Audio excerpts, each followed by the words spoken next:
Welcome to the bridge again. That was Jared. I'm Jared. Very confusing, but welcome. We're so grateful that you would join us. I want to say something very quickly about Starting Point. When it comes to Starting Point, we really do want you to find a place where you can get connected at the Bridge Fellowship. Starting Point really is, certainly you can get to know the staff, you can get to know where we're going, but it's more so for us to get to know you. How can we connect you into the life of the church? One of the things that it's kind of fun to watch the last couple of weeks is I've met some people that started coming to the bridge after we left the bevy. So some people at the bridge right now know nothing about the bevy, know nothing about Bernie High School, know nothing about HERF before HERF 2.0. And so this is like your first time here to the church. I just want to say welcome. We're so grateful that you're here. I have met people here the last couple of weeks who've moved from out of town, found a place, and it was really kind of neat just to hear them say, hey, we think we found our church. This is really great. I invited them to Starting Point. I have met a couple. Last week we had a conversation of they left the church for some reasons, and I understood where they're coming from. And over the last 10 years, they've been a part of No Church. They've started coming to the bridge, feel welcome, feel warm, like this could be their home. And I just want to say to all of you, all of us find ourselves somewhere. Welcome here. It's a big step for you to take a step to come here. I mean it. That's a big thing. And I know that looking for a church can be a difficult endeavor. It should be a prayerful endeavor. But I also want to say just something to the other end when it comes to the church culture in which we live. Be careful of like an Airbnb church culture. And what I mean by that is let's rent out the church for the weekend. Let's kind of see kind of all over, and you never actually be an owner. What God has called you into is to be a part of the family. And so you will never, I'm just going to tell this at the very beginning, you will never find a perfect church. You're just not going to find one. Spurgeon said, if you do find the perfect church, whatever you do, don't join it because you'll ruin it, right? Because we're all imperfect, certainly. But if you'll never find a perfect church, you just have to dig a little bit here, you'll find where we're not perfect. But I will say, whether it's this church or another church, I want you to belong to a family. I want you to feel the community that is being a part of a local church. If it's not this one, I'm connected to all of them in the area. I'd love to help you find the right one. But Starting Point is a great place for you just to come, explore, see what we're about, prayerfully consider. We're not locking doors or anything. We're not going to be weird about it at all. We just want you to prayerfully consider. But it is important to take steps. What is your next step that God's called you to? And Starting Point very well might be it. And so I want to encourage you to come. We'll have a good time. And I want to get to know you a little bit more, and you get to know us a little bit more. And especially how we can get you connected to the bridge is really our heart and all of that. Today, we are looking at honestly a pretty difficult passage. Joshua chapter 9 is not one that you'll see a lot of sermons on. It's pretty easy to go to Joshua chapter 10, which we'll be at next week. This one's a bit confusing, and quite honestly, if I just read the passage to you, which I'm about to, you would think this is a really good story, but it's not a really good story. And so I want to give you a little, I'm going to ask us to do something a little bit different this morning. But before we look at the passage, I need you to know, these verses that we're looking at today are just filled with deception and lies and drama. That's what Joshua chapter 9 is. So prepare your hearts. If some of it's going to be offensive, the rest of it's going to be very offensive, I can tell you that. But today we're just looking at this story of lies and deception and quite honestly what you watch on Netflix. This is just, you find it right here in Joshua chapter 9. What I want to do today is, I was considering this last week. As we finished the chapter in Joshua chapter 8, you remember Joshua brings all of the people together, and there are those who've been around a long time, those who are brand new, who'd never heard the word, and they come between two mountains, and it's really symbolic and beautiful, but all Joshua does is read the words aloud, that he brings the word of God to the people, those who may not know God yet and those who do know, and he just holds the word of God in front of them, reads the word of God to them, and from that, there is a reverence of God's word that I was just a bit overwhelmed by last week. And so I thought, let's just try something a little bit different. What I'm going to do, what I normally do is I just read a couple of verses, explain it, read a couple of verses, explain it. What I'm going to do today is I'm going to read the passage to us. It's just over 13 verses. But I'm going to ask, out of reverence for God's word, I'm going to ask all of us to stand, and I'm going to read God's word over us. You're already doing it, so let's go ahead and stand up. We're good. I've never done this before, ever in the history of the bridge. And so I just thought, man, this would be a good time for us to respond. And I want to say this before I read it. I need you to know where I'm coming from. I really believe, honestly, with my whole heart, every word that I'm about to say. Like every word in the scripture is for us. Every single word is inspired. Every single word is true. And if you need truth this morning, it's found right here. You don't need anything else. You need God's word. This is it. And so out of that reverence, I want to read God's word over us, and then I want to pray, and we'll just jump into some observations from the text. Joshua chapter 9, verse 3. When the inhabitants of Gibeon heard what Joshua had done to Jericho and Ai, they acted deceptively. The translation there is cunningly. They gathered provisions, and they took worn-out sacks on their donkeys and old wineskins, cracked and mended. They wore old patched sandals on their feet and threadbare clothing on their bodies. Their entire provision of bread was dry and crumbly. They went to Joshua in the camp at Gilgal and said to him and the men of Israel, "We have come from a distant land. Please make a treaty with us." The men of Israel replied to the Hivites, "Perhaps you live among us. How can we make a treaty with you?"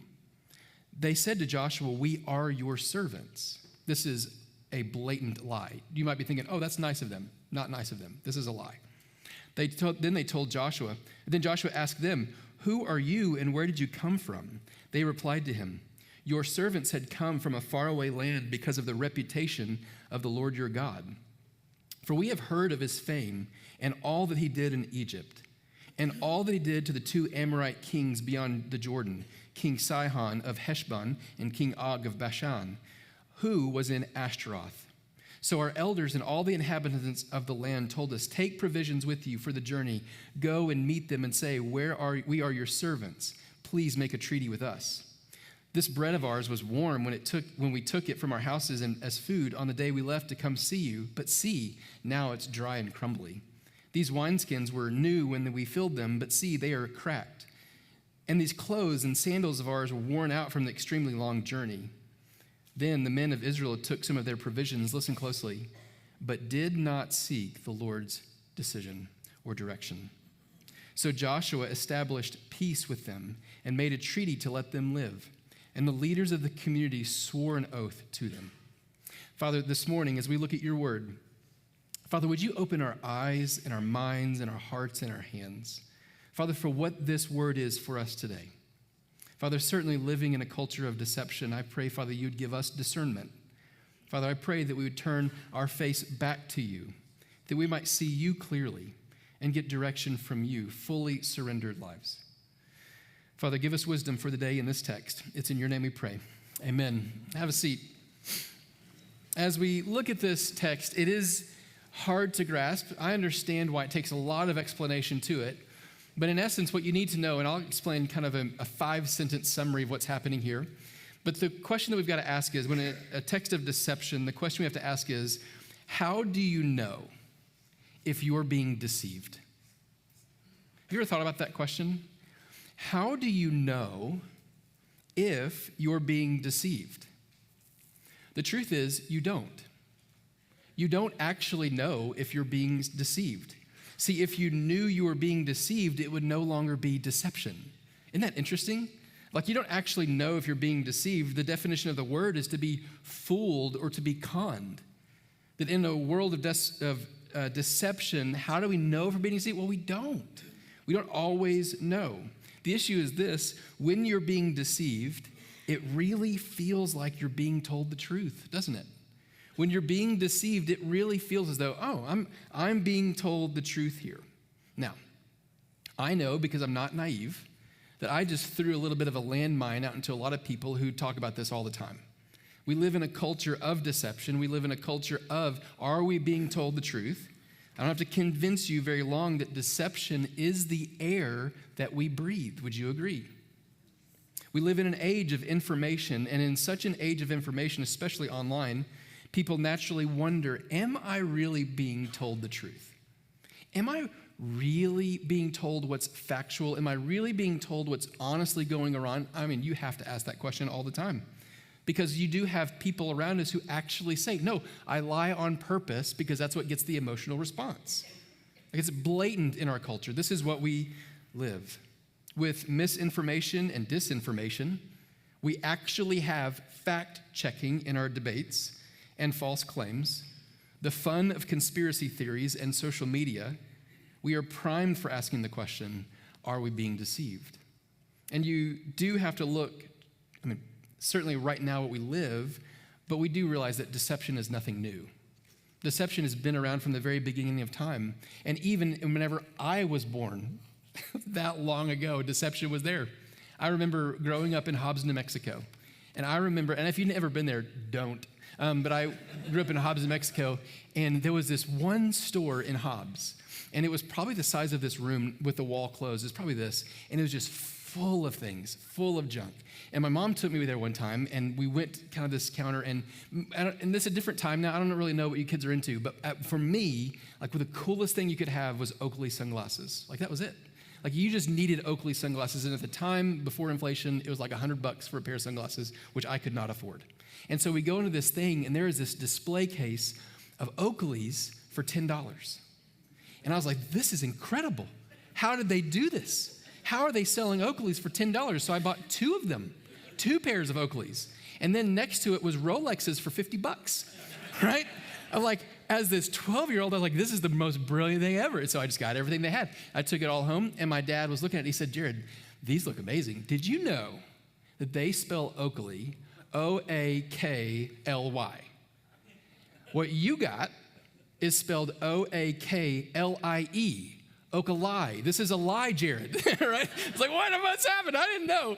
I was deceived. My mom knew it, of course, but like, you can't buy Oakleys for $5. You can't buy a Rolex for $50. You were deceived, and you're trying to deceive whenever you buy something cheap like that. Obviously, all of us can see this from the very beginning, but deception is as old as time. It really does go back to the garden. Whenever you see the serpent lying to Eve, he's deceiving Eve, and he's lying and deceiving her into a question. What is the question? Did God really say? Deception goes all the way back to that question. Here's something you should know, and I know that this gets a little bit of airtime, but you need to know how Satan works. Satan sometimes comes as a roaring lion, the New Testament says, seeking to devour all that's in his path. We know that. There's this, he's just charging at us as a devouring lion. But most of the time, he comes as a crafty, under-the-radar snake. Satan oftentimes comes in just these ways of asking questions that doesn't really have answers. He doesn't offer any answers. He just asks questions, which leads us down paths. Questions like, did God really say? Now, obviously, in our deceptive culture, we have to see the question often asked is, did God really say that marriage is between one man and one woman? Did God really say that life begins in the womb? Did God really design and say that there are 2 genders and these aren't changed? Like, we have to start seeing in our culture deception everywhere and asking honest questions of the scriptures. Satan sometimes, sure, comes as a roaring lion, but oftentimes just comes as a slithering, crafty snake asking questions. And that's what we certainly see in our culture. See, snakes have a hard time, or snakes are hard to spot and often escape quickly without noticing. Satan is cunning and deceptive, and he is the father of lies. We see this in Scripture, that if there's anything in cunning and deception, we get it from him. Today, this passage is all about deception, every bit of it. This would be great to start walking through as parents. If you're a parent for children, these are really good points to look at. And before we jump in the passage, I do need to give you a little bit of context because it helps us understand it. But have you ever heard the phrase, if you can't beat them, join them? Have you ever heard that phrase before? If you can't beat them, you should join them. This is exactly what's happening in this text. These Gibeonites, they realized if we can't beat Israel, then we're going to join them. We can't beat them, we got to join them by being deceptive. And then Joshua is sitting here, and there's 4 sentences that I can really put together here. In Joshua chapter 9, the Gibeonites, hearing of Israel's massive victory at Jericho and Ai, knew that they were next on the list. So you can see Joshua kind of moving from Jericho, walls fall down. Ai takes 2 times to get it, but they finally win. And now they're conquering the land. They're taking the land that God's given to them. They have to go take the land, and next are these people. Now there's several kings that kind of come together in verses 1 and 2, conspiring of how can we join forces so that we can beat the Israelites. But there's this one little group that kind of steps out of all of those kings and says, actually, we're not going to fight. We've got a different plan. That's the Gibeonites. They decide, I'm not actually going to fight Israel. They're crushing it. I'm going to see if we can do something a little bit different.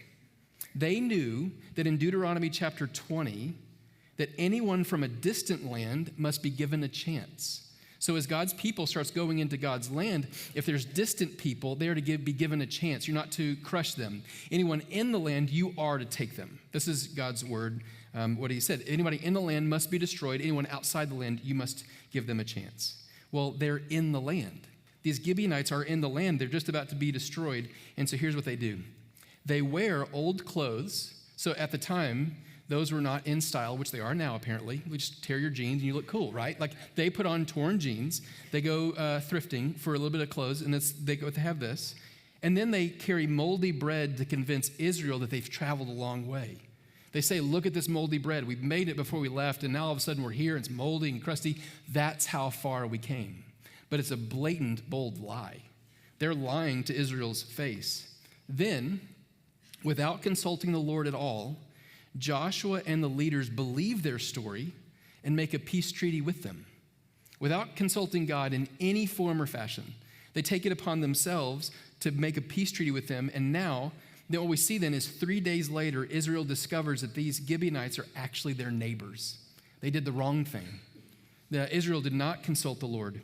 Now, in this story, certainly we get a bit confused, but I actually think if we get to the bottom of what's happening here, get to the bottom of the deception that's just happened, and there's nobody in this story that does the right thing, I think if we get to the very bottom of it, there's some actually really good practical application for us today. In a culture that is deceiving, how do we as believers walk in discernment? That's the issue. In a culture that deceives, in a culture that we even step into our own deception, how do we walk with discernment? How do we see clearly what is in front of us, and how do we operate from that? So here's what I want to do. If that's the story, if that's the passage, I do see some things that are popping out of the passage that really help us. If you're looking for some application, here it is. First, let me ask the question, how are we deceived? Just how? Honestly, how are we deceived? I see two things in the text, how the Gibeonites deceived Israel. First, verses 3-5 shows us that we are deceived by appearances. We are deceived by appearances. The Gibeonites changed their clothes to worn-out clothes, changed their wineskins so that it would affect how the Israelites saw them. That if we look a certain way, then Israel will see us a certain way, and they will make judgments based on our outward appearance. We can easily deceive based on outward appearances. It's amazing how often we are simply deceived by outward appearances, us today.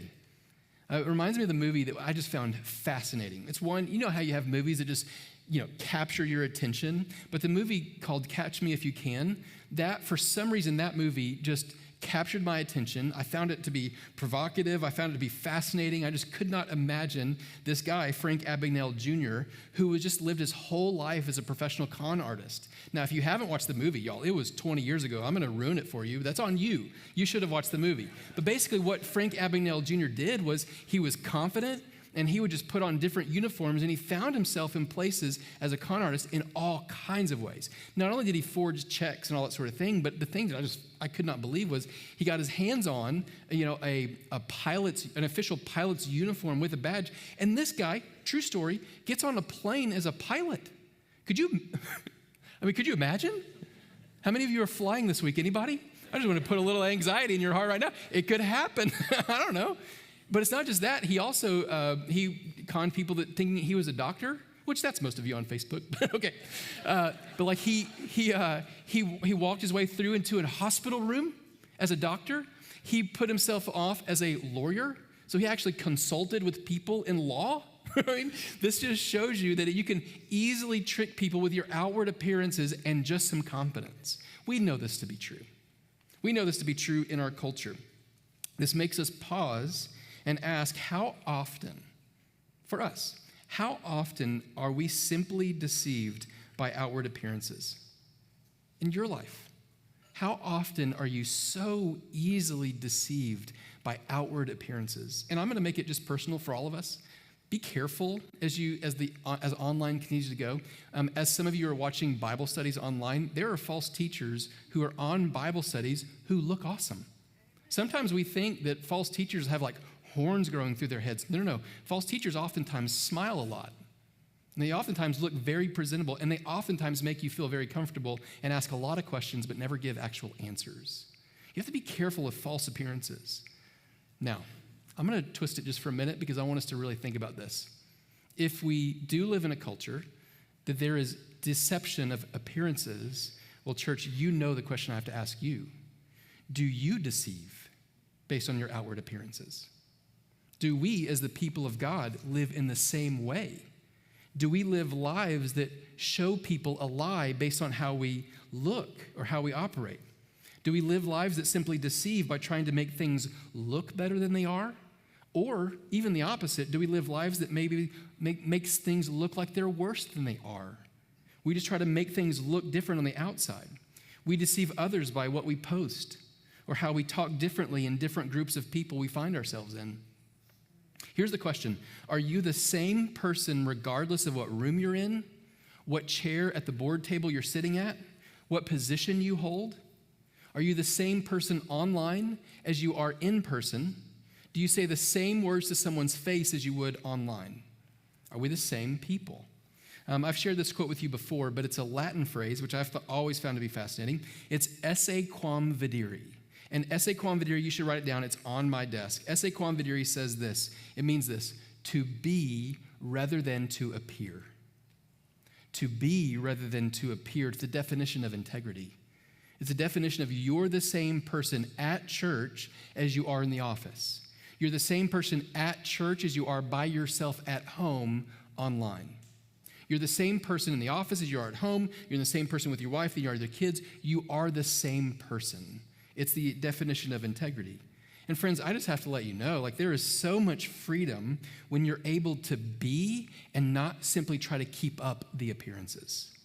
There is so much freedom when you're not trying to prove yourself or not trying to make yourself look better or worse than anybody else. There is so much freedom when you get to be who God created you to be and continue to grow in the likeness of Jesus. There is freedom there. And simply, we live in a culture that loves to put up appearances. And what a devastating time we live in when it comes to online culture with teenagers. Just to feel as though you have to look like everyone else, and whatever else you're looking at online is truth. It's not truth, by the way. You're looking at highlight reels. It's not real life. And so then we all of a sudden have to start living a life that seems like we're holding up appearances. Friends, you don't have to do that. It's not freedom. It's bondage. Now, we see that they are certainly deceived by appearances. They put on different clothes. They kind of change their appearance. But there is something else that happens here. We are deceived by words. Verses 6 through 13 is fascinating. I don't have time to show you all of them, but in verses 6 through 13, you will find the Gibeonites say 4 blatant lies to Israel's face. And I'm trying to imagine it being there with them. They are saying these words with a flat face. This is truth, right to their face. They are saying deceptive lies. They are saying out loud what is not true. And Joshua and all of Israel falls into this trap by these bold-faced, blatant lies. Now, I did a little digging this week, and I don't want to depress anybody if you're not already, but you live in a culture that's very comfortable with lying. In fact, it's encouraged. I was talking to a guy after the first service. He said, my son was, an elective at his law school was a class on how to lie so that people might believe you. We live in a culture that is deceptive. And a recent study showed 15 to 20% of people lie frequently. By frequently, that doesn't really carry the weight. It means we lie 5 to 10 times a day. 15 to 20% of people just lie frequently. It's like the air we breathe. It's what we do. 60 to 70% of people lie occasionally, 3 to 5 times a day. It's just, we lie, in ongoing conversations. The thing that I just found, it's obviously wow, but the thing that struck me was 10 to 15% of people are, quote, non-liars. Meaning 1 out of 10 people tell the truth. Are you depressed? Gosh, I am, right? What? I don't know what this means, but this study also revealed that 94% of 4-year-olds lie frequently. So just do with that what you want. Parents, you need to get to work. Friends, is what you need to do. But the truth is, we live in a very deceptive culture where lying is absolutely normal, and not only normal, but encouraged. The Gibeonites deceived Joshua by their words, and I do have to ask, do we deceive others by our words? The words we speak. Maybe they're not blatant lies, but maybe they're exaggerating the truth. Maybe they're half lies, which are a whole lie. Maybe we use flattery that's not really truth. Are we truthful people? The issue with lying, as with any sin, is the first time it's really difficult. And all of us, I'm assuming that there are people in this room that lie, just statistically. But if you remember the first time you lied, it was I'm very nervous. My palms are sweating. What if I get caught? I'm worried about this. There's a lot of anxiety here. But then the second time you lie, it becomes a little bit more comfortable. You get a little bit more used to it. It becomes more natural. Then the third, fourth, fifth times, it becomes what we do. This is the truth of every sin. It's just always an easy way in. It's just that first time. Here's the truth. Colossians 3, verse 9, Paul says this, "Do not lie to one another, since you have put off the old self with its practices. Do not tell untruths. Do not live lives because we've put off that old self." That's the old self. That's not Christ in me. That's the old self. Lying represents our old life before Jesus. And Paul tells us in Colossians that we have put off that old way of living. I don't have to live a lie. I don't have to carry up false appearances. I wonder if those statistics are different among the people who have been set free by Jesus. I am going to go to sleep tonight believing that the Bridge Fellowship, we're about 90% of truth tellers. The other 10, we got some work to do. We're going to do it together. It's okay. There's grace here. I would love to believe that Christ-following believers are not in bondage of lying. We're here to tell the truth. We want to tell the truth. We want the world to know the truth, and so we don't live lies, as the Gibeonites did. The truth is, we have nothing to hide or nothing to be ashamed of. We have been set free. And if you go watch last week's message, you don't have to be ashamed of your past. God redeems it. He makes it his story of glory in your life. So we get to walk in open honesty, in integrity. That is the beauty of being set free by the gospel. Okay, so this passage, just kind of looking at it, we see that we can be deceived by appearances and we can be deceived by words. The question that we do have to ask after we consider this is, well, why did this work? Why did this deception by the Gibeonites work? Why did Joshua fail again and not see this one coming? Verse 14 gives us the answer. The men of Israel took some of their provisions, but did not seek the Lord's direction. It's subtle in the text, but it actually tells us the whole truth. They did not seek the Lord. They did not ask the Lord. You see, church, by simply leaning on their own understanding and not asking God for wisdom, they set themselves up for the enemy to enter into their camp and set up a tent. Just by leaning on their own understanding, their own wherewithal, their own knowledge, and not asking God what to do, they set themselves up for this. And in moments where we are actively being deceived, we need something bigger than our own knowledge and feeling.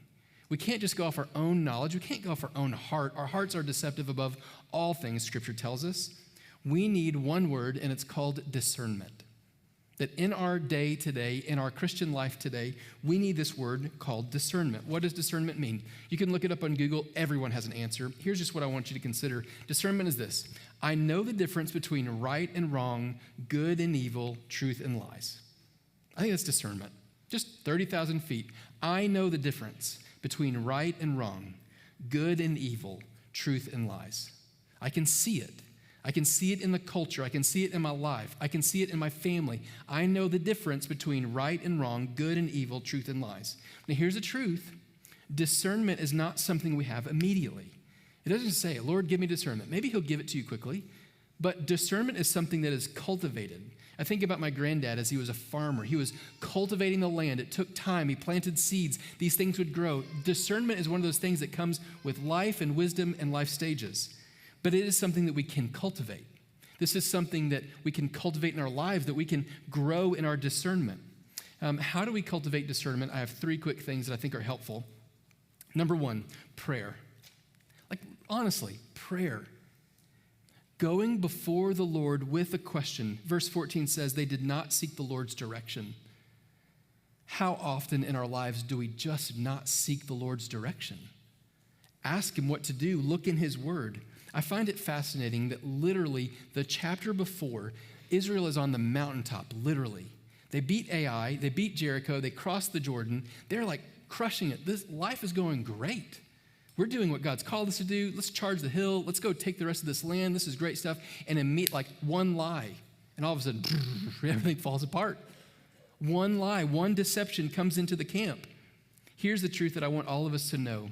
Prayer is just as important on the mountaintop as in the valley.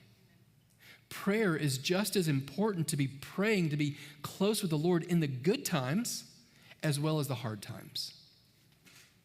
I'm going to talk about this more next week. In fact, next week is really a lot just about prayer. But do you pray about the small decisions just as much as you pray about the big decisions? Here's the thing that I honestly think, this is just my observation. I could be wrong. I don't think that I am.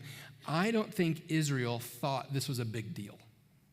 I think this small crew came in here.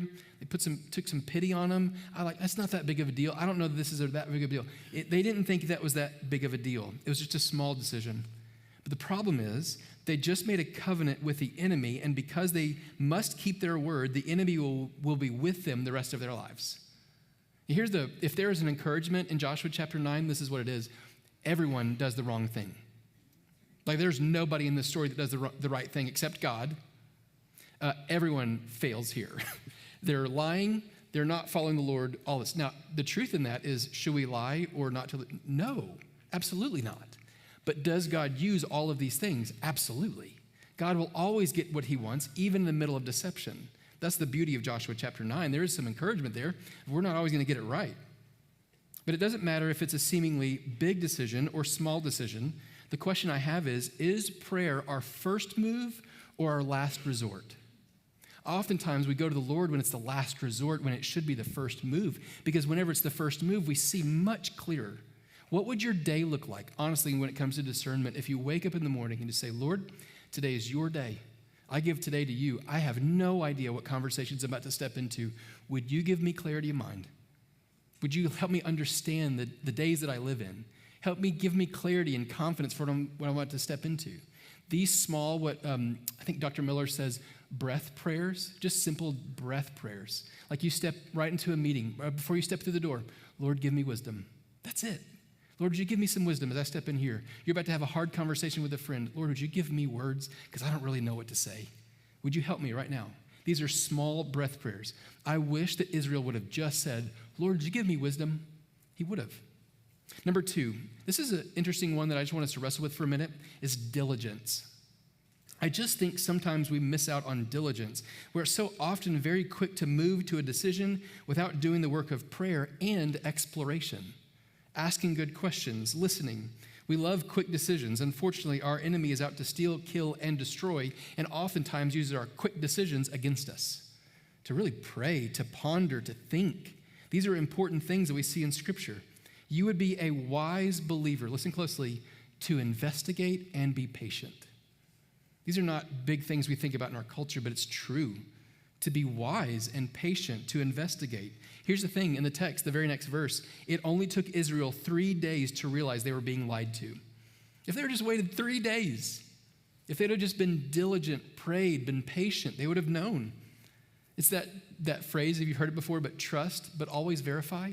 It's one of those things. That's wisdom speaking. Let's trust, certainly, but let's verify. We want to be wise as serpents and innocent as doves. Don't just be innocent as doves. You need to be wise, friends. You need to be thoughtful and discerning.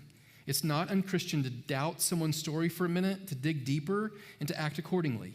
Because that's how we ultimately help in any situation. You want to know the truth. Number 3, community. To be in community. Good, godly friends helps us from being impulsive and seeing our blind spots. Every single one of us in this room have blind spots. Perhaps you're not seeing the whole picture. And this is where good, godly community helps us, steps into it. It was about, I think 10 years ago, one of my friends got a brand new Ford F-150, and it was spectacular. He said, let's go get some tacos. I said, let's go. That's great. I want to ride in your new truck. So I sit in his front seat. My truck, just so you know, it doesn't have a screen in it. I don't know if you know that. They didn't have screens before, like almost 8-track days. I thought that was funnier than it was. Okay. But like, I don't know. I thought it was funny. I get into his truck, this brand new Ford F-150. What is the ranch? King Ranch. And I was like, man, this is amazing. It has like a 65-inch TV in the dash. Like, I've never seen this before in my life. And so we're backing out of this place called Tacos and Salsa, which, come on, what a creative name. So we just back out of Tacos and Salsa, and he puts this thing in reverse, and all of a sudden the TV kicks on, and I'm not joking, y'all. I thought the world was ending. I thought drones went up, and these drones went up to give us a picture of everything that was around the truck. It was fascinating, and I thought, this is the end of the world. This is how they get us. But I could see everything around the truck. Whereas I have to put my arm on my thing and I've got to look around for what? My blind spots. What these cameras or drones did is it showed him his blind spots. This is the truth of community. We help each other see what's around the truck. We help each other see what's going on in our lives. We help each other discern what's happening in our community. Isolation is the enemy of discernment. To be just by yourself, to just trust everything you see online, is the enemy of discernment. It's to be with people who will share wisdom. Now, a word of wisdom, just so we're all clear, you should always consider who's giving you advice or counsel. Actually do some exploring of their life. Do they practice what they preach? And oftentimes, this is just true of today, just because someone is old does not mean they're wise. Sometimes we make that assumption. Look for the fruit in their lives. Is there fruit there? Are they living this thing out? Because then you'll find truth. You'll find people who will tell you truth. Proverbs 27:5 says, better an open reprimand than concealed love. The wounds of a friend are trustworthy, but the kisses of an enemy are excessive. If we are someone's friend, we will be willing to speak the truth to them, even if it wounds them. Even if it's a temporary wound, we'll be willing to do that. There is pain associated with approaching a friend, but not approaching a friend who needs you is the opposite of love. To not tell the truth, to not bring the right word at the right time. I just think the way we cultivate, there's probably 30 others you can come up with, but prayer, diligence, and community. In a culture that deceives us in every direction, we need to cultivate discernment and actively pursue integrity.